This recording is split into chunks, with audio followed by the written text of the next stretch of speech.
Bismillahirrahmanirrahim. Perkenalkan, nama saya Salma Azhar Fadila, NPM saya 10222013. Di sini saya akan membahas materi mengenai buku besar dan buku pembantu pada mata kuliah Sistem Informasi Akuntansi. Bismillahirrahmanirrahim. Perkenalkan, nama saya Salma Azhar Fadila, NPM saya 10222013. Di sini saya akan membahas materi yang pertama ada pengertian buku besar. Apa itu buku besar? Buku besar adalah buku catatan akhir, Book of Final Entry, yang merupakan kumpulan rekening dua neraca dan rekening laba rugi yang menampung ringkasan data yang sudah diklasifikasikan, yang berasal dari jurnal sumber data untuk menyusun neraca, laporan laba rugi, dan laporan perubahan modal. Buku pembantu atau subsidiary ledger adalah rincian dari rekening 2 dalam buku besar, sedangkan rekening controlling account, buku besar yang rinciannya dibuat dalam buku pembantu. Selanjutnya ada jenis-jenis formulir.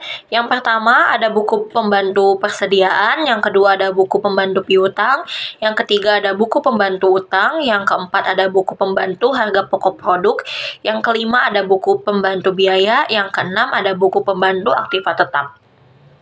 Untuk contoh kartu persediaan seperti gambar di samping, itu ada pembelian, pemakaian, dan sisa. Sedangkan buku pembantu piutang dan utang, tabelnya berisi tanggal, keterangan, debit, kredit, DNK, dan saldo. Untuk tabel rekening aktiva tetap untuk jurnalnya, yaitu terdiri dari harga perolehan dan akumulasi dimensiasi lalu nilai waktu. Selanjutnya, formulir rekening buku besar terbagi menjadi 4. Ada rekening bentuk biasa, ada rekening saldo dengan 1 kolom saldo, ada rekening saldo dengan 2 kolom saldo, yang terakhir ada rekening dengan saldo lama dan saldo baru. Rekening bentuk biasa atau sering disebut dengan T. Jurnalnya itu berisi dengan keterangan, tanggal, keterangan, rep, debit, lalu di sebelahnya ada tanggal, keterangan, rep, dan kredit. Untuk selanjutnya, rekening saldo berjalan dengan 1 kolom, itu tabelnya atau jurnalnya berisi dengan tanggal, keterangan, rep, debit, kredit, ND atau K, dan saldo. Selanjutnya ada rekening saldo berjalan dengan 2 kolom saldo, yaitu ada saldonya debit dan kredit. Lalu ada rekening dengan kolom saldo lama dan saldo baru, seperti gambar di samping. Lalu selanjutnya klasifikasi rekening. Klasifikasi rekening terbagi menjadi 2, berdasarkan laporan keuangan dan berdasarkan arus nilai. Berdasarkan laporan keuangan terbagi lagi menjadi 2 macam.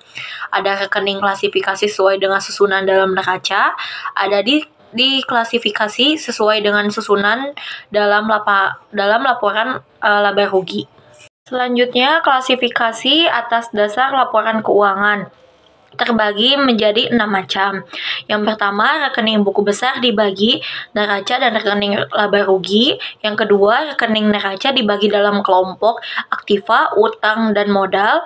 Yang ketiga, masing-masing kelompok dibagi dalam golongan aktiva. Yang pertama aktiva lancar, yang kedua investasi Japan, yang ketiga aktiva tetap berwujud, yang keempat aktiva tetap tidak berwujud, dan yang kelima aktiva lain-lain.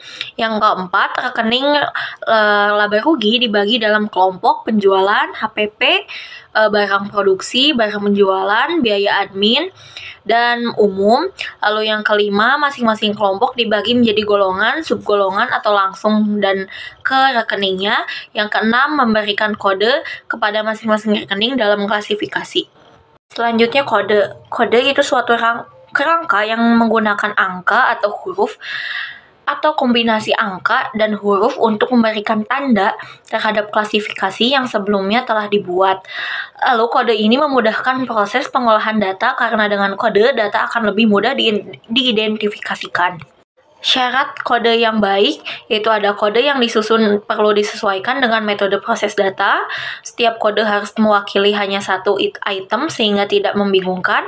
Yang ketiga, kode yang dipakai harus memudahkan pemakaian untuk mengingatnya. Yang keempat, kode yang disusun harus fleksibel. Yang kelima, setiap kode harus menggunakan jumlah angka atau huruf yang sama. Yang keenam, kode yang panjang perlu dipotong-potong untuk memudahkan mengingatnya. Yang ketujuh, dalam kode yang panjang perlu diberi kode yang merupakan cek digit, yaitu mengecek kebenaran kode. Untuk metode pemberian kode rekening, yaitu ada kode angka atau alfabet urut, ada kode angka blok, ada kode angka kelompok, dan ada kode angka desimal. Contohnya seperti gambar di samping. Selanjutnya ada 4 metode posting ke dalam buku rekening besar dan buku pembantu. Yang pertama itu metode tangan atau pen link. Yang kedua, metode langsung, direct posting dari buku pembantu. Yang ketiga, ada metode posting langsung atau direct posting dari dokumen sumber. Yang keempat, metode tanpa buku pembantu atau ledgerless bookkeeping. Contoh buku pembantu, rekening kontrol, dan jurnal yang berkaitan seperti tabel di samping. Mengapa pencatatan data yang direkam pada media campuran ke dalam rekening pembantu perlu metode penanganan tertentu? Karena setiap pencatatan memerlukan 5 tahap. Yang pertama, mengambil media yang akan dicatat ke dalam rekening pembantu. Yang kedua, mencari kartu rekening yang akan didebit atau dikredit yang disimpan dalam arsip berdasarkan data yang tercantum dalam media. Yang ketiga, mengambil dari arsip kartu rekening. Yang keempat, mencatat data yang tercantum dalam media ke dalam buku kartu rekening. Yang kelima, mengembalikan kartu rekening ke tempatnya semula dalam arsip. Cukup sekian yang dapat saya sampaikan. Mohon maaf apabila ada kesalahan dalam menyampaikan materi. Terima kasih banyak. Assalamualaikum warahmatullahi wabarakatuh.